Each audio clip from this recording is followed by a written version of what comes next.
un projet de déstabilisation contre son pays. Et vous vous dites que le Togo ne doit pas l'extrader. Je crois que le Togo est un État responsable et le Togo n'a pas de leçons à recevoir de qui que ce soit. Le dernier exemple, c'est celui du journaliste béninois, M.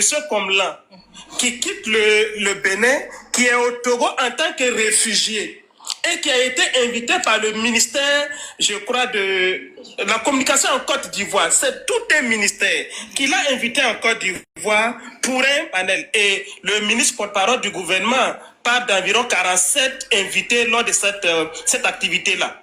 Et il va en Côte d'Ivoire à partir du Togo. Il est arrêté en Côte d'Ivoire, extradé vers le Bénin en violation flagrante de son statut de réfugié au Togo. Quand on pose la question au ministre porte-parole du gouvernement ivoirien, il dit que lorsqu'ils l'ont arrêté, et ils n'ont pas cherché à savoir s'il était réfugié au Togo. Vous voyez comment c'est grave au sommet de l'État? C'est-à-dire qu'on peut simplement te prendre comme un poulet sans propriétaire, et puis on t'envoie, on te fait du poulet braisé et on mange. Et ce n'est pas le seul exemple.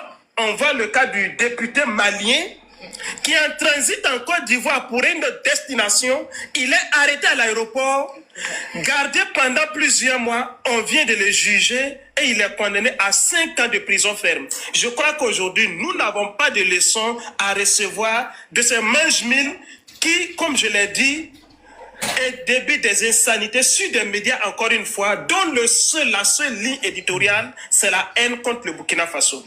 Imhotep Bayala, avant de poursuivre, quelle est votre lecture de cette extradition-là? Est-ce qu'il était plus que temps? Oui, je pense qu'on ne pouvait pas attendre mieux que ça pour introduire l'année 2026. C'est le meilleur cadeau que Dieu et les membres de nos ancêtres nous offrent. Vous savez, à l'entame de chaque année, il faut quand même l'entamer avec beaucoup d'énergie, avec beaucoup d'espoir, et je pense que c'est ce que la nature a voulu. Le peuple burkinabé a entamé un virage porteur de beaucoup d'espoir, porteur de lumière et de dignité, si nous n'avons pas déjà été hissés au plus haut sommet de la dignité internationale quand on se remémore cette marche historique du 30 avril, et on voit comment la communauté internationale, la communauté noire dans le monde, et y compris dans les pays qui sont en mauvaise langue avec les pays de l'AES, quand vous voyez la quantité de ces Français qui ont marché à Paris, de ces Anglais, de ces Suisses, de ces Américains, ces gens qui ont marché au Japon pour demander à ce qu'il soit préservé, le héros, le messie noir, le camarade président Ibrahim Traoré, je pense que on ne pouvait pas aujourd'hui ramener tout cela à quelque chose de très banal. Ce monde entier, en regardant ce virage, et quand il le met en parallèle avec les tentatives d'élimination, ce n'est plus caché, c'est assumé. Les aveux ont longuement dit sur le sujet. Ce n'est pas un coup d'État banal, mais c'est le coup d'État qui est un moyen d'atteindre d'autres finalités qui sont ceux de tuer. Et de tuer à grande échelle, de provoquer un massacre généralisé de ce qui est considéré comme un symbole d'espoir et de renaissance. Le président, camarade président Ibrahim Traoré, est renvoyé à l'image de la résurrection ou de la réincarnation de Thomas Sankara. Et l'Afrique et le monde entier sait combien ce patrimoine universel mondial qu'est devenu Thomas Sankara coûte à l'humanité tout entière en tant que perte. Est-ce que nous allons permettre que la même tragédie se reproduise pour son fils spirituel, politique, qui aujourd'hui fait dans une diversité d'actions. La première, c'est la reconquête du territoire. La deuxième, c'est les actions de développement. Et quand vous voyez aujourd'hui des reportages qui montrent qu'après un lancement d'une autoroute, des travaux sont intensement en cours, de nuit comme de jour. Vous voyez des usines s'ouvrir et vous faites le parallèle entre les chômeurs qui existaient et la quantité absorbée par ces nouvelles initiatives. Est-ce que le peuple burkinabé devait aspirer à autre chose qu'à un arrêt brutal, ici et maintenant, de tous ceux qui attendent à sa stabilité, à ses espoirs? Parce que si on ne fait pas un lien entre l'espoir qui reprend forme, entre ces grands chantiers de développement en cours, entre ces sillons visionnaires qui sont élaborés, on ne peut pas suffisamment comprendre pourquoi le peuple burkinabé en veut autant à Damiba, le champion d'une déstabilisation dont il est un ouvrier dans le sérail. Le commanditaire principal n'est pas Damiba, il est un outil. Et je dirais, moi je dis que... Lui, c'est qui?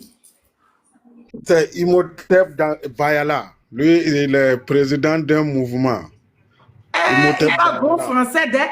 Ah, oui, ok. Juriste. Il parle bon français, dès. Tiens! Ouais. J'aimerais bien discuter avec lui. Dans la chaîne des acteurs, il est le coordonnateur des ouvriers, Pourchis. Et lui, il a ses gens tout au-dessus. Pour moi, c'est tout à fait une victoire d'étape, mais qui n'est pas la fin de l'histoire des projets de déstabilisation à venir. C'est certainement pour nous dire que nous avons une grande victoire, mais gardons cette victoire comme un moyen pour grandir notre vigilance, grandir notre attention et saluer notre renseignement national, toutes les forces de sécurité et de défense, mais aussi le renseignement populaire par les populations qui ont permis d'atteindre ce niveau. Je pense que ça a été quelque part un grand choc pour le peuple burkinabé le 3 janvier de constater une fois de plus que Damiba ne renonce pas à son sport favori qui est la déstabilisation. Et presque dans tous les projets, vous l'avez dit dans votre introduction, il ne peut être identifié un acte de déstabilisation, d'attentat à la sûreté de l'État, avec un couronnement, une sorte de cerise qui consiste à tuer le chef de l'État comme acte principal, où le nom de Damiba n'est pas fidèlement cité. Et est-ce que ce qui se préparait le 3 janvier, s'il venait à être exécuté, une date historique liée à la dignité que Damiba voulait relier à l'indignité, liée à l'honneur que Damiba voulait rattacher au déshonneur, le 3 janvier, c'est le sang, la sueur de notre peuple qui a voulu les mêmes pratiques que Damiba.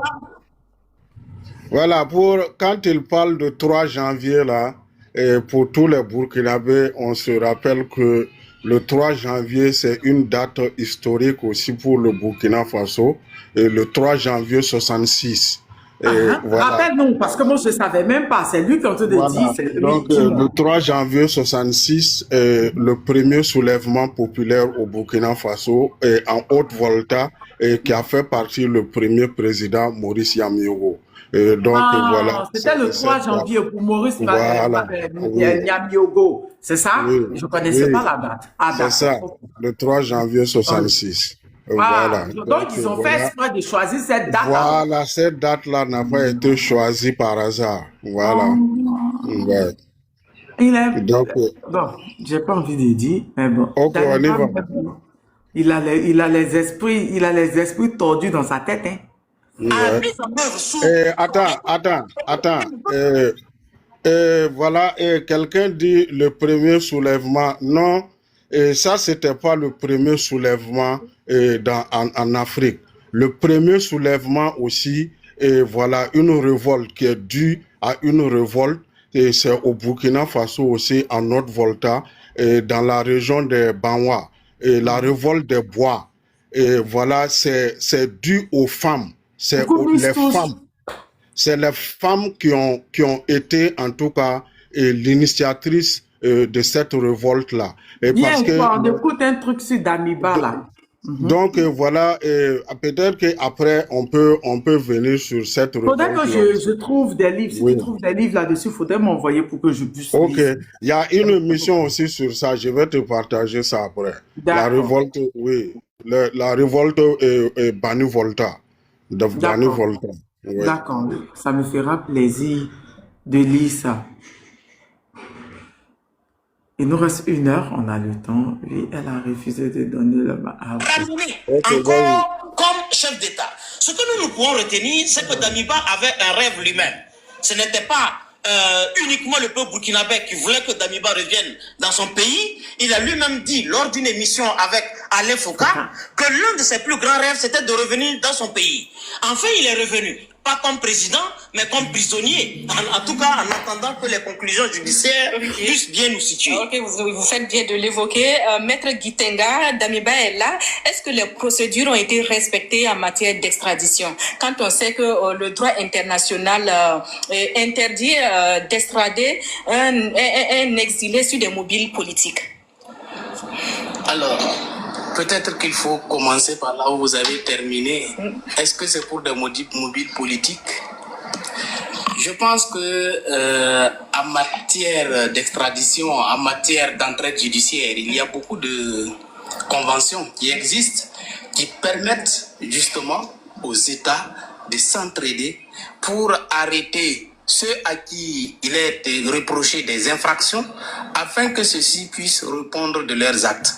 Et dans le cas d'espèce, je pense que la demande a été formulée dès que le juge d'instruction a été saisi par le procureur et la demande a suivi la voie diplomatique parce que ça passe par le ministère de la Justice pour être au niveau de l'autorité judiciaire togolaise. Ensuite, au niveau du Togo, il y a également une procédure qui est suivie parce qu'en réalité, la chambre d'accusation du Togo a procédé au rendement d'un arrêt, un arrêt dans lequel justement la chambre d'accusation donne son avis conformément à la demande d'extradition pour permettre aux autorités judiciaires togolaises de donner suite à la demande formulée par celle occupée. Et dans le cas d'espèce, avec le Togo, comme avec d'autres pays, il y a des conventions. La convention, par exemple, sur la répression des crimes internationaux organisés. Ce sont des conventions qui existent. La convention contre la corruption et la convention sur l'entraide judiciaire, ce sont des conventions qui existent et qui permettent justement de procéder à des demandes d'extradition lorsque des infractions sont reprochées à quelqu'un. Et quand je lis le communiqué du ministre pour voir quelles sont les infractions que le juge d'instruction a retenues, je n'ai pas vu d'infraction politique. C'est pourquoi je dis, s'il s'agit de mobiles politiques, je n'en sais rien. Mais pour le moment, ce que nous avons pu entendre, il faut le dire, lorsqu'un dossier est en instruction aussi, on ne peut communiquer que sur ce qui est communicable. Ce n'est que le début. Peut-être que nous sursautons beaucoup, mais nous ne savons pas encore grand-chose. Peut-être que c'est l'iceberg, la partie visible que nous voyons. On ne sait pas ce qu'il y a en dessous. Okay. Voilà. En fait, on va laisser les questions judiciaires aux spécialistes et puis parler effectivement de l'aspect juridique et de la politique juridique. Et pour ce qui est de la politique juridique, il a alludé à ça. Il disait effectivement qu'il y a des conventions. Alors, j'ai entendu ça et là, des supputations du genre le Burkina Faso n'est plus dans la CEDEAO et c'est des textes effectivement de la CEDEAO qui sont appliqués. On devrait effectivement l'envoyer dans un pays de la CEDEAO. En fait, oui, ils l'ont dit. Et je parle là, la politique judiciaire. À ce niveau, de quoi il est question? Le Burkina Faso, le Mali, le Niger et d'autres pays effectivement non membres de la CEDEAO, tels que la Mauritanie et le Tchad, font partie de ce qu'on appelle effectivement en anglais le WACA. Et le WACA, c'est quoi? C'est le West African Central Authority of Prosecutors. C'est Network. En fait, en français, c'est le réseau des procureurs de l'Afrique de l'Ouest qui relèvent, qui ont signé cet accord, pas sous l'égide de la CEDEAO, mais sous l'égide effectivement des Nations Unies. Et précisément du Bureau des Nations Unies qui traite effectivement de la drogue et des crimes. Donc un niveau supérieur à la CEDEAO et donc qui utilise les instruments tels que la Convention de la CEDEAO, mais maintenant pas dans le cas de la CEDEAO. Mais donc en fait, c'est dire que quand j'entends des gens dire qu'il faut remercier le Togo, je pense que c'est une injure. On ne remercie pas le Togo. On félicite le Togo pour avoir effectivement tenu au principe de droit. Parce qu'effectivement, lorsqu'on analyse, vous verrez que tous les deux pays ont tenu à respecter scrupuleusement les principes de loi au niveau politique en tout cas. Prenons un. Vous savez, et je pense que le spécialiste judiciaire ne va pas me contredire, vous avez une règle et elle est formulée effectivement, son appellation c'est en latin, que ceux qui comprennent latin souffrent un peu que j'écorche ça. Ça dit effectivement out, comme quand on dit le mois d'août, voilà, dedere, out judicari, qui veut dire quoi en français? En français, ça veut dire effectivement, vous extradiez ou vous jugez. Donc si vous voyez dans certains pays où les gens gardent, conservent, mais ne jugent pas, c'est eux qui doivent se reprocher de ne pas être effectivement dans le droit. Et quand vous entendez des gens qui disent qu'il fallait extradier effectivement en Côte d'Ivoire ou dans un autre pays, mais vous comprenez tout de suite que c'est eux qui invitent à la violation des principes juridiques internationaux.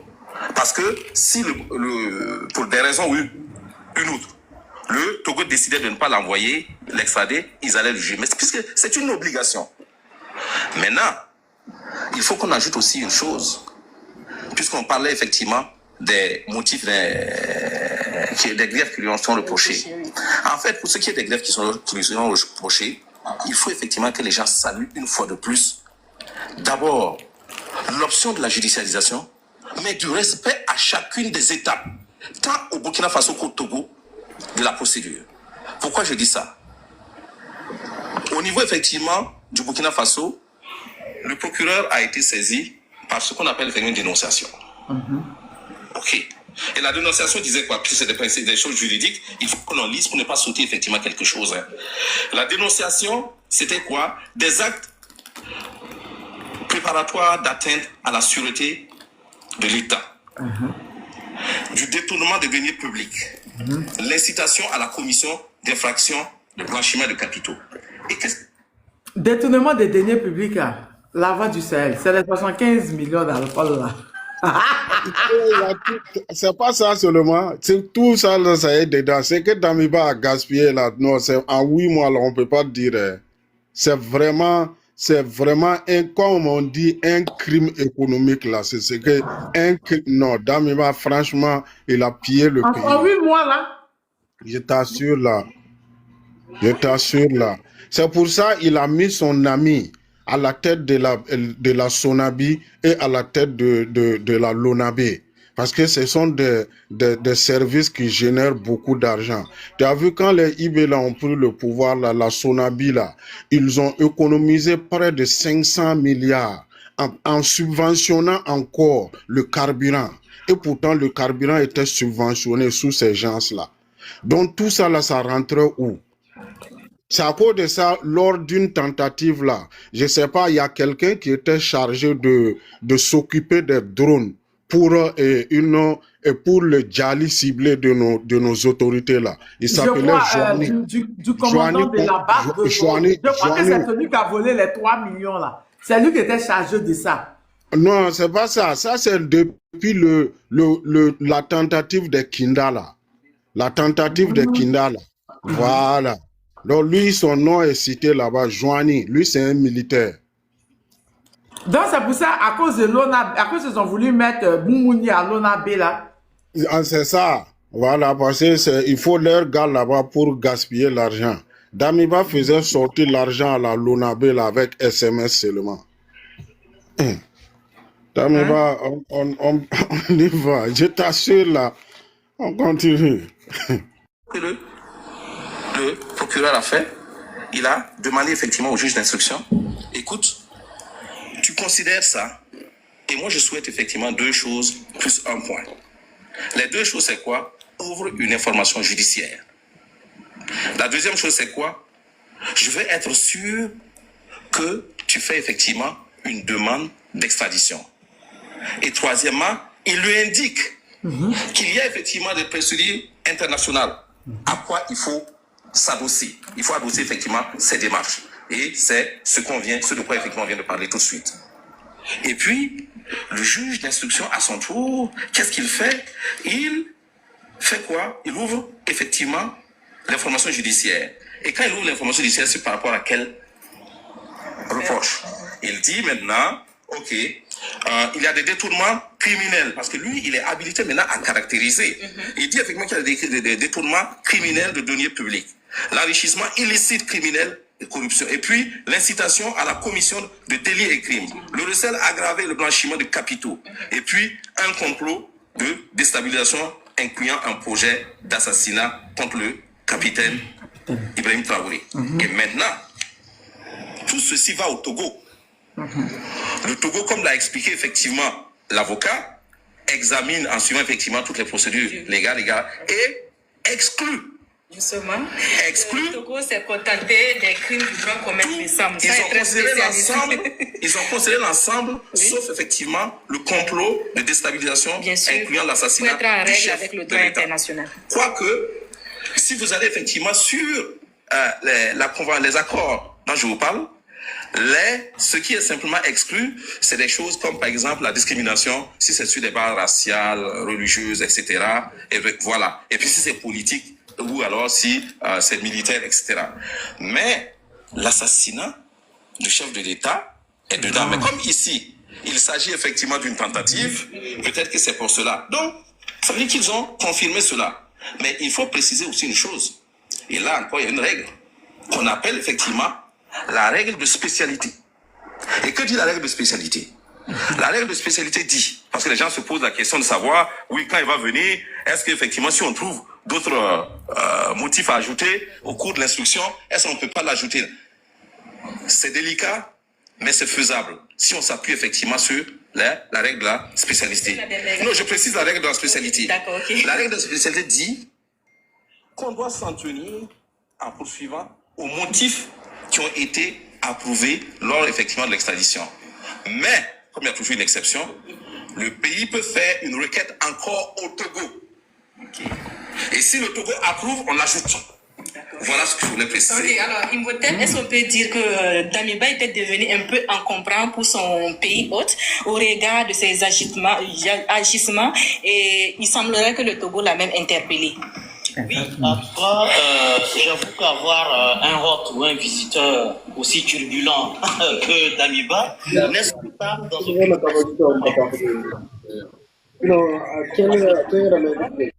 Pour grandir, des gens passent aujourd'hui dans des familles, c'est de coups.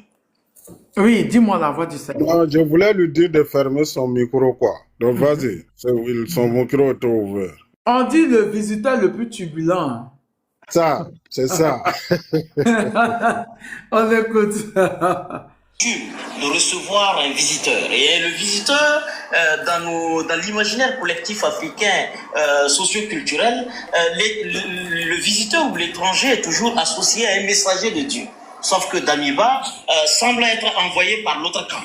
Et quand on regarde surtout, c'est quand même malaisant pour le Togo de se rendre compte qu'à chaque tentative de coup d'État ou bien à chaque tentative de fait de corruption ou de distribution de l'argent comme une gâchette automatique, un guichet automatique, on se rend compte qu'il y a un autre que nous avons sur notre territoire qui est toujours associé à tous les faux coups, à toutes les fausses tentatives, à tout ce qui ne s'allie pas aux bonnes normes. Malheureusement, ce toc-là est toujours cité à l'adresse. Je pense que quelque part, le Togo a été amené, je pense que c'est la tentative de Kinda, où il y a eu même, malheureusement, cette tragédie à Barsalogo, qui a coûté la vie à plus de 300 personnes qui ont payé cash. Parce que, une fois de plus, à cette étape, Damiba. Je crois que les gens qui défendent Damiba, ils ne pensent pas à ce qui est arrivé à Barsalogo. Justement. C'était grave là-bas. C'était trop grave. C'est ça, c'était lors de cette tentative-là aussi, je parlais de Joanie là. Joanie là était dans ça. C'est lui qui devait se charger des drones kamikazes sur les ministres du gouvernement. Il y avait son oncle qui était impliqué dedans, non? Oui. Et qu'il a régné. Ok. Était encore cité en intelligence avec les Kinda qui sont allés au niveau supérieur d'une simple volonté de règlement politique pour s'allier des forces terroristes. Mais c'est inimaginable. Ça, c'est le sommet des abominations les plus inimaginables. Le Togo, qui est en train de souffrir des incursions terroristes, se rend compte que nous avons un autre sur notre territoire qui est capable d'intelligence à des fins politiques pour atteindre ses objectifs. Je pense que quelque part, à cette étape déjà, il y avait déjà quelque chose de costaud. Et je pense que c'est à la veille ou au lendemain de cela que les autorités togolaises inconfortables ont été obligées de sensibiliser leurs étrangers en lui disant qu'on ne te dénie pas le droit d'un certain nombre de libertés, mais la liberté de créer et d'organiser des crimes, de planifier des œuvres d'atteinte à la sûreté d'État d'autres pays, de se lier à des groupes terroristes, vraiment, on ne peut pas t'assurer cela. D'ailleurs, le droit d'exil ne commande pas ce type d'activité. Et je pense que c'est pour cela que les prescriptions en la matière ont fait en sorte que, je dirais pas, les opinions politiques de l'exilé soient totalement prohibées. Mais malheureusement, Damiba ne s'arrête pas à ça. Il a répété, il a récidivé. Et je pense que quelque part aussi, le Togo avait besoin de cette assurance, de ce confort de la part des autorités burkinabées pour qu'ils soient totalement à l'aise, aussi bien sur le plan judiciaire que sur le plan éthique et moral, parce que ce n'est pas toujours aisé pour quelqu'un qui a couru venir au secours, trouver gîte et couvert chez vous, le remettre, peu importe le prétexte, de médiateur. Jouer dans la sous-région. Évidemment, on sait le rôle clé que Ford a joué pour sauver les mercenaires, les 49 soldats ivoiriens. On sait également le rôle qu'il a joué dans bien d'autres crises pour faciliter des rapprochements politiques. Et y compris à l'intérieur même de la crise ivoirienne, Laurent Gbagbo et le camp Alassane Dramane Ouattara, j'avoue que le Togo, s'il a pris autant de temps avant d'entériner les griefs des renseignements ou de la justice burkinabé, c'était sûrement pour se dire que Damiba est raisonnable. Mais c'était oublier les intérêts incestueux, égoïstes, auxquels était allié Damiba, qui sont des intérêts au-dessus de la raison, qui ne pouvaient plus aider Damiba à être de l'ordre du raisonnable. C'est des intérêts qui le mettaient même au-dessus des intérêts nationaux. À partir de ce temps, Damiba est sourd. Il ne peut plus rien capter. Mais enfin, je pense que c'est un dicton populaire qui dit que le bon sens est la chose la mieux partagée au monde. Mais il faut avouer que Damiba n'a pas été conforme à ce principe. Mais enfin, est-ce que finalement, il fallait que le Togo, au nom des premiers faits qui étaient présentés par la partie burkinabé, trahisse son propre serment de mettre en sécurité quelqu'un qui a fui et sous des conditions de texte, et ensuite avec le parapluie de médiateur, je pense que le Togo a fait énormément d'efforts pour raisonner le sieur Damiba, mais qui était, comme je le disais tantôt, déjà au-dessus de tout ce qui est raisonnable. Le 3 janvier a été un moyen stratégique et pédagogique pour la partie burkinabé de compiler davantage de faits, d'avoir une densité et surtout d'avoir des aveux. Je pense que le fait que les médias, et y compris la RTB en exclusivité, ont diffusé ces aveux, je pense que quelque part c'était aussi pour mettre à l'aise l'État togolais. Parce que là, ça ne faisait plus secret de polichinelle, ce n'était plus des secrets d'État qui se partageaient entre États. L'opinion publique togolaise est prise à témoin et donc cette opinion ne viendrait pas à accuser son État d'avoir trahi un serment. Parce que cette opinion a aussi été témoin des aveux, donc toutes les entités, de l'État central jusqu'aux populations, tout le monde a été mis à l'aise et je pense que le Togo n'a fait qu'exécuter, comme le disait le spécialiste en droit, sous le couvert de tous les chapitres en matière d'extradition. Je pense que tout cela a été respecté. Le Burkina Faso, contrairement à la propagande impérialiste occidentale, qui dit qu'on n'est pas un État de droit, vient de faire un contre-pied parfait à cette propagande mensongère pour dire que nous sommes plus que jamais des alliés du droit et c'est pourquoi ce dossier a été judiciarisé. Nous avons pris notre mal en patience et nous avons attendu jusqu'au 3 janvier, jusqu'au 12 janvier, avant de demander à la partie togolaise de statuer. La partie togolaise a, le 16, reçu régulièrement le sieur Damiba pour constater les faits. et a fini par reconnaître le caractère constant des faits reprochés à Damiba. Et c'est sur la base de ça que le processus se poursuit. Donc le processus de la judiciarisation des questions de droits de l'homme, je pense que ce reproche, on peut le faire à la France, on peut le faire à Donald Trump, le Yankee international qui menace d'agresser tout le monde entier, mais on ne peut plus le faire au pays du Sahel. Alors, docteur, est-ce que politiquement... Il me tape là. Il me tape là. Il est content. Moi, je l'aime trop. On lance les missiles sans air comme ça. Aïe. Oui, vas-y. Vas-y. Je l'aime trop. Il est direct. Il est direct dans ce qu'il dit. Franchement, moi, c'est tous ces gens-là sur le plateau-là, moi, je les apprécie. Bon, il y a quelques-uns qui manquent pour ce numéro-là. Mais vraiment, souvent, si tu peux suivre, et voilà, faut suivre ça. C'est chaque dimanche, je crois. Chaque dimanche à 21h, non, après le journal. Donc, c'est vraiment une émission. Faudra envoyer les liens pendant que ça se passe, je vais les regarder pour ne pas... C'est vraiment une émission intéressante et puis vraiment pleine d'enseignements et de renseignements. Ok, on continue. C'est bon, ça va. Présidence, t'as rien à rajouter.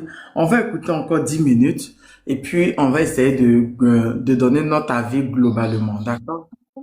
Non, c'est bon. Pour le Togo d'assumer son rapprochement des pays de l'AES et notamment du Burkina Faso.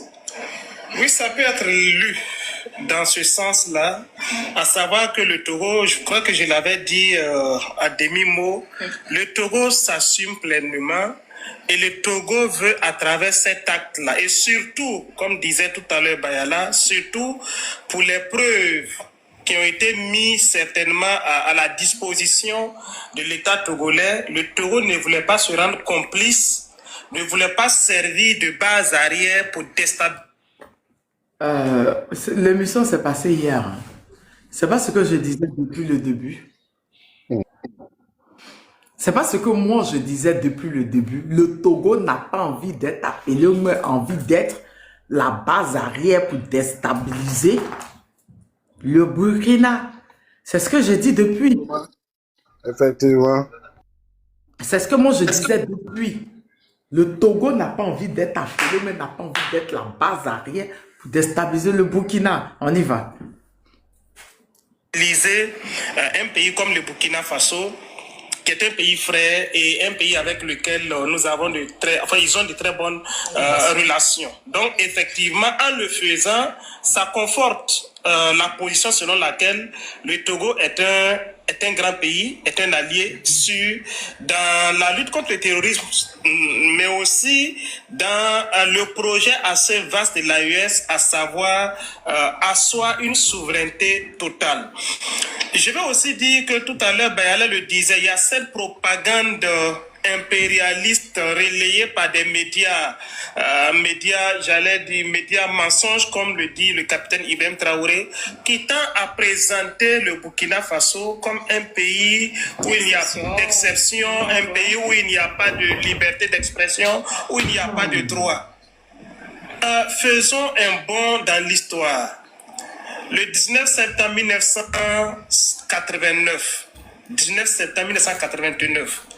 on a accusé Jean-Baptiste Boukari Lengani et Henri Zongo de tentatives de coup d'État. Les deux que je viens de citer faisaient partie de la galaxie, les 4 chefs de la révolution d'août 83. Thomas Sankara, Blaise Compaoré, Boukari Lengani, Henri Zongo. Blaise Compaoré a fait assassiner Thomas Sankara le 15 octobre 87. 2 ans plus tard, en 89, 19 septembre, on accuse le commandant Boukari Lengani et Henri Zongo de tentatives de coup d'État. En une seule nuit, dans la nuit du 18 au 19 septembre, ils ont été accusés en une nuit, ils ont été jugés en une nuit, ils ont été passés aux armes. La même nuit. Pour ceux de Garango qui ne comprennent pas français, aux armes, on les a fusillés. Donc le peuple burkinabé a appris qu'au matin du 19, que dans la nuit, il y a les deux qui ont voulu faire un coup d'État, on les a arrêtés, on les a jugés, ils ont avoué et on les a tués. C'est ce qui s'est passé au Burkina Faso ici. Si nous n'étions pas un État de droit, si le capitaine Ibrahim Traoré était celui-là, que les médias et aussi les enfants égarés du Burkina qui s'excitent, qui s'égosillent à l'extérieur, non, n'envoyez pas Damiba, on va les passer aux armes, et ainsi de suite. Si nous étions dans cette dynamique-là, il y a longtemps que Damiba aurait été passé aux armes puisqu'il est là depuis le 17. Il y a longtemps que ceux qui ont témoigné là auraient été passés aux armes. Ils ont témoigné, ils ont avoué. Et vous voyez comment récemment, c'est sur votre média qu'on l'a suivi. Ce Lagui Sakandé, n'est-ce pas, qui est allé pour une mission de reconnaissance d'une résidence, d'une supposée résidence du capitaine Ibrahim Traoré, et qui fait des vidéos pour envoyer certainement à des terroristes. On est au Burkina Faso. Si le capitaine Ibrahim Traoré était, entre guillemets, ce monstre, comme on le prétend, par les impérialistes et leurs suppôts, il y a longtemps que toutes ces personnes-là auraient été passées aux armes. Donc c'est pour dire que nous sommes un État de droit. Et je suis aussi d'accord avec Damiba, je touche du bois avec Bayana. Damiba n'est pas le cerveau. Non. Parce que tous les témoignages qu'on a suivis là, tentent effectivement à faire croire que c'est Damiba le cerveau, et donc il ne faut pas aller au-delà du Damiba. Non, ce n'est pas vrai. Bayana l'a dit, Damiba lui-même n'est qu'un ouvrier. Un pauvre ouvrier qui lui-même ne sait en réalité pas dans quoi il est. C'est comme les sectes là. Tu es dans une secte, tu penses que tu es le gourou, mais il y a un gourou au-dessus de toi. Donc il faut qu'on creuse davantage. Et comme quelqu'un disait dans la semaine, lui il ne comprend même pas pourquoi on envoie Damiba. Dans tous les cas, les gens ont déjà tout dit. Ils n'ont pas tout dit. Et Damiba a beaucoup à dire. Il faut le cuisiner, il faut le remuer. Et Damiba certainement n'est pas guégueré. S'il est remué, il va parler et il va nous dire toutes les connexions qu'il avait avec les forces du mal, aussi bien des États constitués à côté de nous, que très loin de nous, qui voulaient... Le vieux là va pas dormir la nuit là. Et Damiba a quel projet pour le Burkina Faso? Quelqu'un qui dit qu'il ne peut pas vivre sans le pouvoir. Est-ce qu'un projet de société comme ça? Et vous trouvez des qui suivent ce monsieur-là? Quelqu'un m'a dit dans la semaine, je suis allé dans un secrétariat public, quelqu'un serait venu là-bas et a dit, non, le capitaine, il faut qu'il parte. C'est vrai, il travaille, mais il n'est pas venu par élection, donc ça dure trop. Voyez-vous, madame.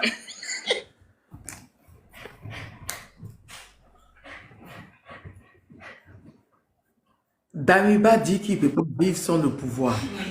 Oui. C'est la pensée des apatrides là comme ça. On va stopper là pour aujourd'hui. On a la 42e minute. On va stopper là aujourd'hui et on va décortiquer ce qu'on a entendu. Quoi, Damiba dit quoi? Il ne peut pas vivre sans le pouvoir. Comme s'il est né avec le pouvoir. Qui avait fait le premier coup d'État? C'était lui. Il est né avec... Vraiment, la question pourrait se poser. Ouais. On l'a fait goûter quelque chose qu'il ne veut pas laisser. Lui, moi, son mec l'a goûté là. Il ne peut pas laisser. Lui, il est né avec. Il ne veut pas laisser. Tania. Oui. J'ai dit, dans l'élément là, Gervais Nadambega là, vers la fin, il va mentionner quelque chose. Moi, ça m'a donné froid au dos. Il dit que, en tout cas, voilà, c'est des trucs, même si c'est pas confirmé, il va parler de ça. Et il dit que, dans leur plan là, les Damiba là disent que les armements que le Burkina Faso est en train d'acquérir aujourd'hui là, ça dépasse notre capacité. Donc, si eux, ils prennent le pouvoir là, ils vont vendre ces armes-là à un pays voisin, prendre l'argent là, et puis partager avec les terreaux pour négocier un truc comme ça.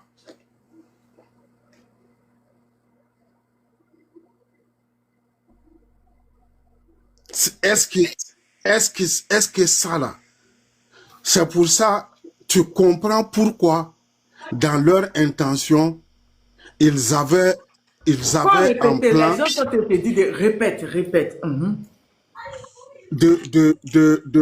d'abattre les drones là, de faire descendre les drones. Parce que pour eux... Et la voix du Sahel, répète ce que tu dis. Parce que les gens pour eux, répète. Pour eux, les armements que le Burkina Faso est en train d'acquérir là, ça dépasse notre capacité. Donc si eux, ils prennent le pouvoir là, ils vont vendre ça à un pays voisin. Un pays voisin. L'argent là, négocier avec les terreaux. On est arrivé, Freddy. Pourquoi? Pour que les terreaux viennent déstabiliser le Burkina. Ils sont burkinabés. Non, si ils négocient avec les terreaux, ils vont donner l'argent aux terreaux, ils vont pas, comme ils ont l'habitude de faire là. Parce que sous Rock là, ils ont négocié avec les terreaux à hauteur de 20 milliards. 20 milliards qu'ils ont donné aux terreaux pour avoir les élections au Burkina Faso. Donc chez eux là, c'est ça la seule solution. Il faut négocier avec ces terreaux là. Mais c'est ça qui fait leur différence. Parce qu'il me dit que ces gens-là, on ne négocie pas avec eux, on les combat. On les combat.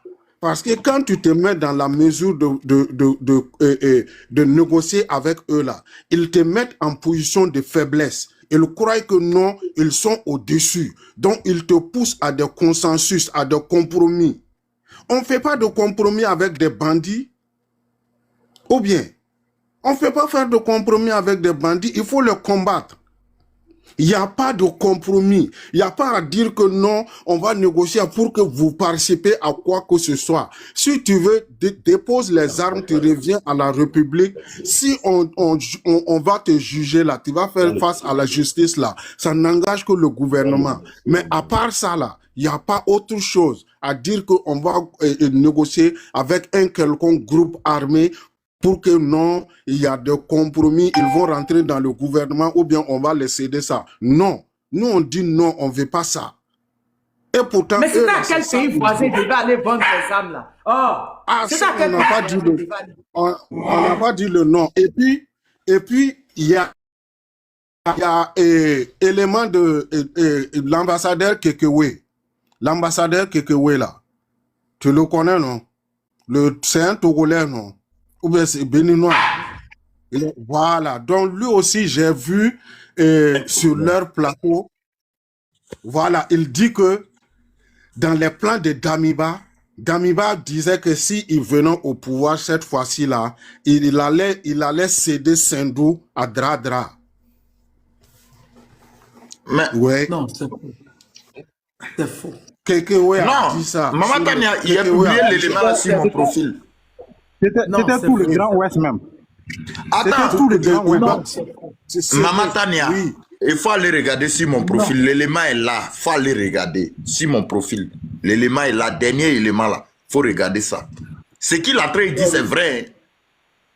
Président du Faso, ça salué depuis ta position. Donc c'était ça le plan de Damiba. Vous avez cité Damiba et les Burkinabés. Vraiment. Vraiment.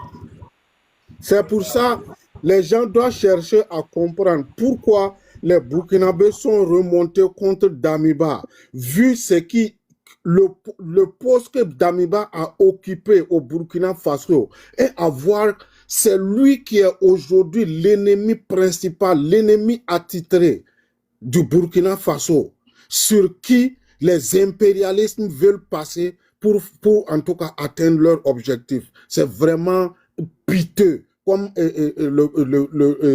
Gervais l'a dit. C'est vraiment piteux de la part de Damiba. Donc, leur plan là, c'est ça on dit là. On dit que Damiba, c'est une boîte noire sacrée. Parce qu'il a des appareils avec lui, son téléphone là. Ce qu'il sort dedans aujourd'hui là. Même j'ai vu un élément, j'ai partagé avec toi, non, tu as vu, non? Il y a le nom de Boubou Sissé et de Karim Keïta qui sont sortis. Karim Keïta, ça là, depuis avant-hier, j'avais entendu ça. Voilà. Hein? Hein? Ok, je laisse la parole aux autres. Voilà, bonsoir, comment vous allez? Oui, bonsoir. Voilà, comme ce que le frère là disait, l'objectif de Damiba, son objectif principal, c'était de vendre voilà, les Grands Ouest, mais c'était de vendre tout le Grand Ouest. De Sendou à Banfora jusqu'à Bourzanga. Voilà, tout ça c'était dans leur plan. Vendre ça avec Draman tranquille et puis voilà. Prendre son argent et puis c'est fini. En tout cas, nous les Burkinabés, on a eu la chance, jusqu'à Bobo Djilasso. C'était très grave. C'était très grave ce que Damiba voulait faire. C'était très très grave même. Sincèrement dit là, en tout cas, on se pose la question, est-ce que réellement c'est un Burkinabé? Est-ce que c'est un Burkinabé? Est-ce qu'un Burkinabé peut voilà, vraiment imaginer ce genre de choses dans ces genres de cas-là? Sincèrement dit là, ça, on doute vraiment de la nationalité de Damiba. C'était très grave, c'était très grave ce qu'il voulait faire. C'est à cause de ça, il y a eu l'attaque de Bourzanga. L'attaque de Bourzanga, l'objectif de l'attaque de Bourzanga, c'était quoi? C'était de vider Bourzanga même de la population. Pour que, voilà, et quand... Barça-Logo et Bourzanga. Il dit Barça-Logo plutôt, voilà, Barça-Logo. Voilà, c'était de vider tout Barça-Logo de sa population. Comme ça, quand les touristes vont venir, les ratissages là sera très facile pour eux. C'était vraiment très grave. C'était très grave même pour le Burkina. Heureusement pour nous, voilà, Dieu faisant bien les choses, voilà, dans leur plan échoué. C'est vraiment grave, hein. Incroyable, t'es là? Là, je suis là. Au fait, maman, plus vous écoutez ce qui s'est dit et ce qui est en train de se révéler les jours suivants, c'est que les jours à venir, chaque jour, plus tu es remonté. Parce que je comprends pas. C'est le même Damiba qui nous a dit ici, devant ces éléments, que quand tu te bats pour quelque chose, c'est pour toi la chose, et que le régime d'Abidjan l'avait proposé de sécuriser le Burkina Faso jusqu'à Sendou. Et que lui, il a dit non. On est d'accord. Maintenant, comme il dit, il ne peut pas vivre sans le pouvoir, c'est que lui, c'est le pouvoir ou rien. Mais ce qui me plaît, c'est Draman, c'est quoi? Draman est très cohérent dans son mal. Il ne fait rien pour rien. Draman seulement, là, il ne fait rien pour rien. Il est très cohérent dans ses bêtises. C'est que dans sa logique de faire le mal, de semer le chaos, il est très logique. Parce que Ouattara dit, je vais t'aider à tout prix pour que tu reviennes au pouvoir. Mais la partie là, le Grand Ouest, comme l'a souligné le président du Faso, là, il faut que tu nous cèdes ça. Vous vous imaginez ce que Damiba allait créer? C'est plus qu'une guerre dans la sous-région. Parce que je ne vois pas en 2026 un Burkina Faso, une partie du Burkina Faso sectionnée pour remettre ça, pour coller ça à la Côte d'Ivoire. C'est pas possible. Mais Damiba était prêt pour le faire. Parce que tout simplement, il était prêt à tout faire pour revenir au pouvoir. Rien que fauter, rien qu'aller à l'Élysée, s'aligner avec Macron. À cause des vestes, 2 vestes, lui, il a voulu vendre le Burkina Faso.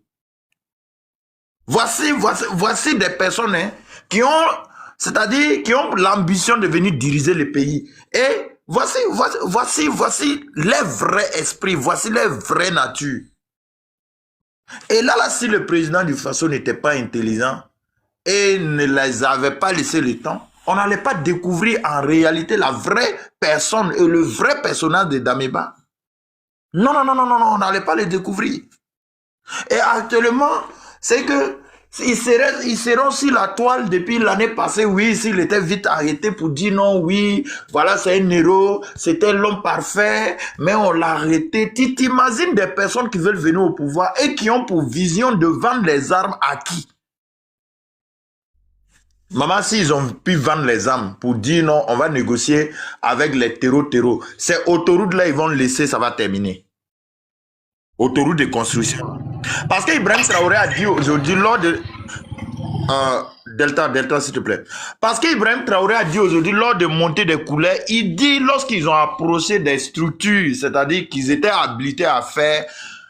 Non seulement ils ont proposé plus de 3000 milliards, mais eux-mêmes ils se moquaient du projet. Projet d'autoroute 4x2 là. Ils disent que des structures, des personnes, des ingénieurs qu'ils ont approché premièrement, c'est que ces personnes-là disaient non, c'était impossible au Burkina Faso, ça ne pouvait pas se faire. Ibrahim Traoré a dit ça aujourd'hui. Et donc... C'était pas un Bouma Faza. Vas-y. Et donc, avec tout ça, la Damiba venait tout simplement pour réduire le Burkina Faso encore dans les années 1600, 1700. Voici les projets. Et là, avoir tout ceci et voir des personnes qui défendent Damiba, je comprends maintenant pourquoi les trolls du RDR s'offusquent. Les trolls du RDR ne donnent pas comme si c'était un Ivoirien, c'est comme Damiba était un cas du RDR, parce que tout simplement, il y a une ligne droite à suivre. Puisque Sendou devrait être automatiquement collé à la Côte d'Ivoire et Ouattara allait se proclamer. Moi, je ne vous fais plus monter, hein. Vous qui êtes monté du bruit, là. Je ne vous fais plus monter. Vous ne pouvez pas envoyer votre demande. On vous fait monter, il y a du bruit, vous ne coupez pas votre micro. Je ne vous fais plus monter. De toutes les manières, je ne dis pas. Et c'est à ce moment-là, Ouattara allait se confirmer maintenant 100% ivoirien, puisque Sendou fait partie de la Côte d'Ivoire maintenant. Moi, je ne comprends pas. Parce que pour Ouattara, là, c'est inadmissible que lui, son village se retrouve de l'autre côté et que lui, il se proclame ivoirien. Et d'où maintenant, il met la pression. Mais Damiba, nous avons compris. Nous avons découvert qui tu es en réalité. Et je pense que c'est là, en tout cas, qui se mettent à défendre Damiba sur tous les plans. On doit nous les offrir, on doit nous les confier même. C'est-à-dire que ces personnes-là on doit les amener à la place de la nation, devant le peuple. Nous, on va les poser questions en 30 secondes seulement pour qu'ils puissent retourner. S'ils ont pu répondre, ils vont retourner. S'ils n'ont pas pu répondre, c'est qu'on a fait ce qu'on a à faire. Parce que trop, c'est trop. Le mal, il est profond. Hein. Lorsque la voix d'Israël était en train d'expliquer ça, c'est vrai, il était assis derrière mon téléphone, mais tout maîtrise. Parce que je ne pouvais pas imaginer, même le dernier des Burkinabés, la personne même qui peine même à rassembler même 15 000 francs par an, ne peut pas avoir cette idée-là. Donc les milliards que le gouvernement burkinabé, parce que je ne peux pas dire le capitaine, c'est le gouvernement burkinabé qui a décidé de investir des milliards dans l'armement pour la lutte anti-terroriste. Eux, leur projet, c'était de vendre ça.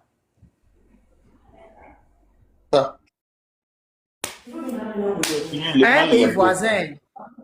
Un pays voisin. Voisin. C'est Ouattara qui allait proposer d'acheter ça. Moi, c'est Ouattara dit, vous allez me vendre tous les armes. Vous allez me confier Sendou. Vous allez me donner ça. Et puis moi, je te fais venir au pouvoir. Ouais, c'est fort. Ouais. C'est bon.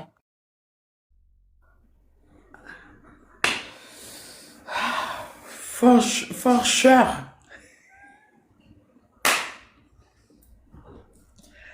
Hein?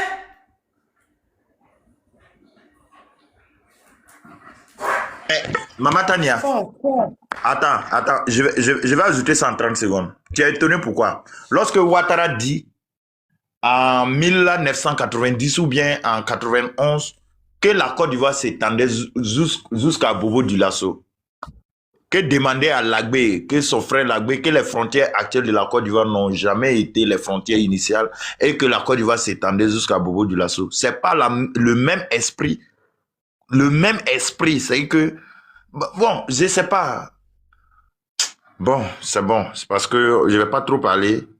Mais Ouattara, c'est un danger. C'est un danger.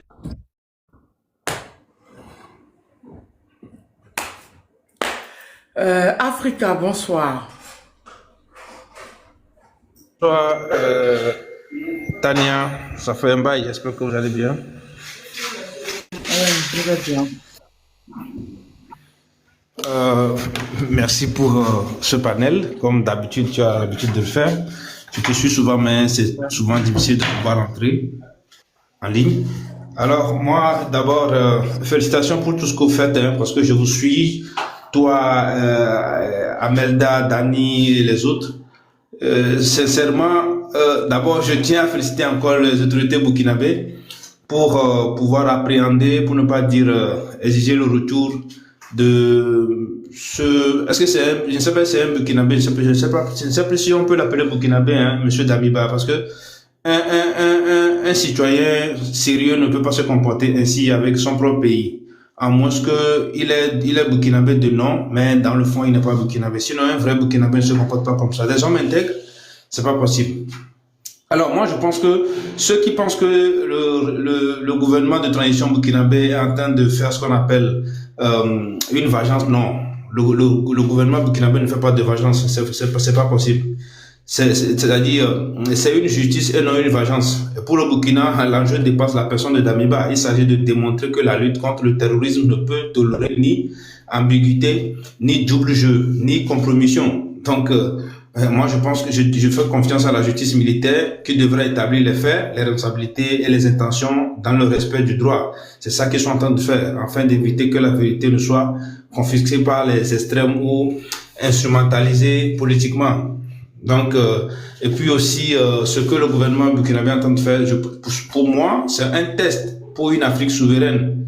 Parce que, déjà, ça aurait été dans d'autres pays, aujourd'hui, on ne parlera plus de Damiba, hein. On dira que, bon, après, que, voilà, comme on le fait dans certains pays qui sont dictatoriaux, les régimes dictatoriaux, là, oui. Parce que le traitement de ce dossier constitue un test historique pour le Burkina Faso et au-delà, c'est pour l'Afrique en quête de souveraineté réelle. Parce que c'est aussi un test de maturité politique, de rigueur judiciaire et de cohérence panafricaniste. Parce qu'aujourd'hui, quoi qu'on dise, c'est une Afrique debout qui se construit, je dirais, c'est une Afrique debout pour moi, hein, qui se veut être construite ni sur le silence, ni sur les mythes, mais sur la vérité, la responsabilité et la justice au service des peuples. Donc voilà.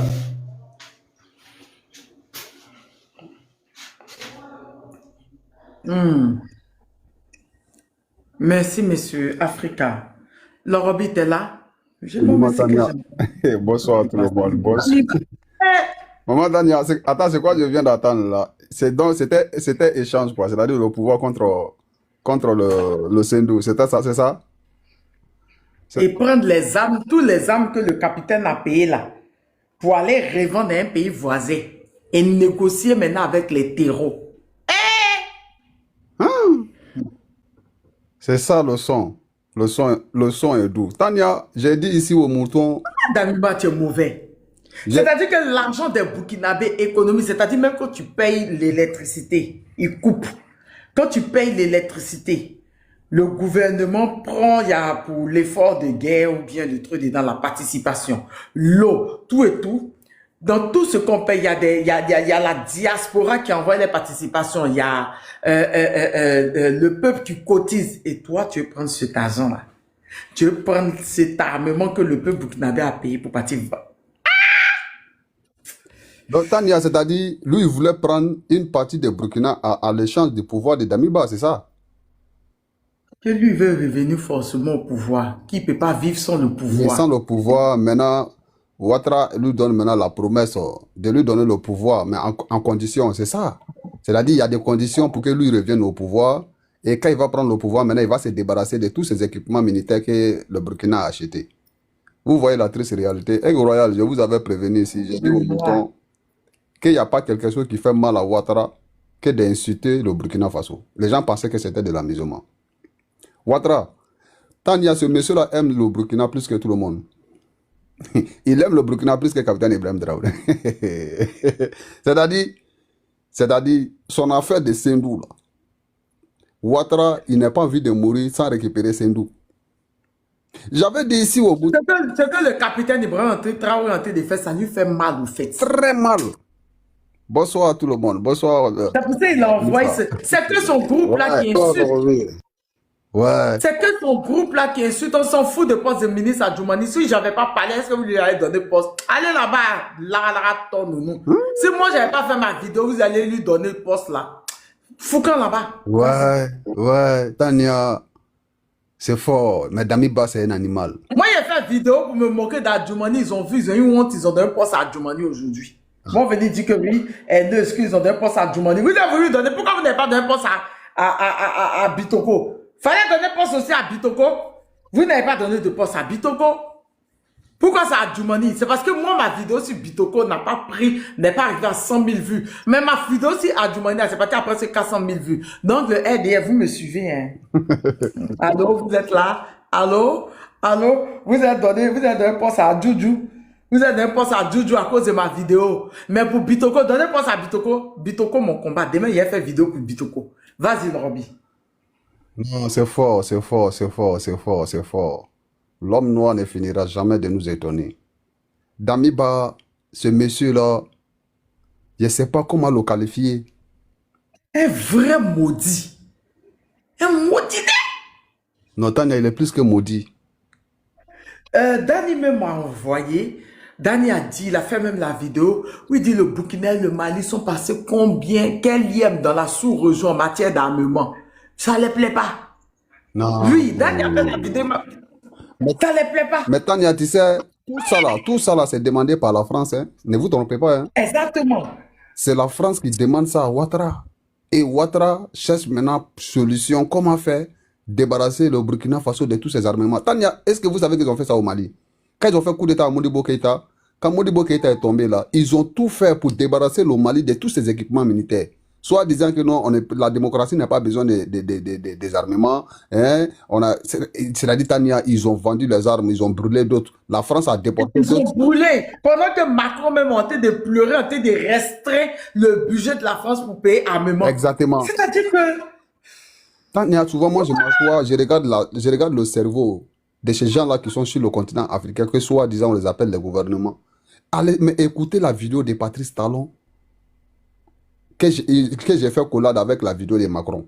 Mais Tania, ça fait pitié. Qu'on n'a pas besoin d'acheter des chars parce que les terroristes n'ont pas de blindés. Mais quand j'ai écouté cette vidéo, j'ai coulé les larmes. Et c'est la même chose qu'ils ont proposé à Ouattara concernant le Burkina Faso. Tania, ils n'aiment pas que nos pays soient puissants. Quand je dis aux gens que aucun pays en Afrique de l'Ouest là-bas, là, aujourd'hui là, qui est dans la CEDEAO, qui peut taper sa poitrine avec les équipements militaires, il n'y en a pas. Ils n'ont pas d'armement. La France ne permettra jamais de la vie à un pays qui l'a colonisé soit puissant. Parce que ce pays-là est puissant, là, ça permet à ce pays-là de revendiquer, c'est-à-dire de prendre leur indépendance totale vis-à-vis de la France. Donc la France est au courant de ça. Donc la France fait tout et tout pour désarmer tous ces pays-là aux alentours de l'Afrique. Tous les pays qu'ils ont colonisés. La voix du Sahel, la partie qui a été dit ça dans l'interview, tu peux couper ça pour m'envoyer? Non. La partie là, moi je ne sais pas comment couper les trucs là, c'est Primo qui... Mais bon, c'est vers la fin. Ce qui est sûr, je vais voir comment... Tu as Primo de couper pour m'envoyer. Ok, on va voir. Ok. Pardon, Lorobé. Sénateur, ton président dit, on n'a qu'à lui donner le Burkina. C'est-à-dire, on n'a qu'à lui donner une partie de Burkina Faso jusqu'à Sendou, son village là, où il a construit bien, il a fait les routes là.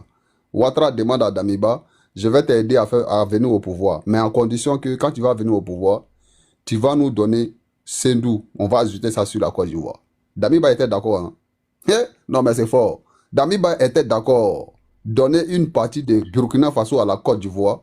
Ton président Ouattara, une partie de Burkina Faso à la Côte d'Ivoire. C'est-à-dire donner une partie de Burkina Faso à la Côte d'Ivoire. Mais Tania, moi j'avais dit ça depuis très longtemps. J'ai fait une vidéo, j'ai fait un live ici à l'époque où je prenais ancienne vidéo de Ouattara de 1990 où il a dit que moi je voulais voir la Côte d'Ivoire au-delà de Ouagadougou.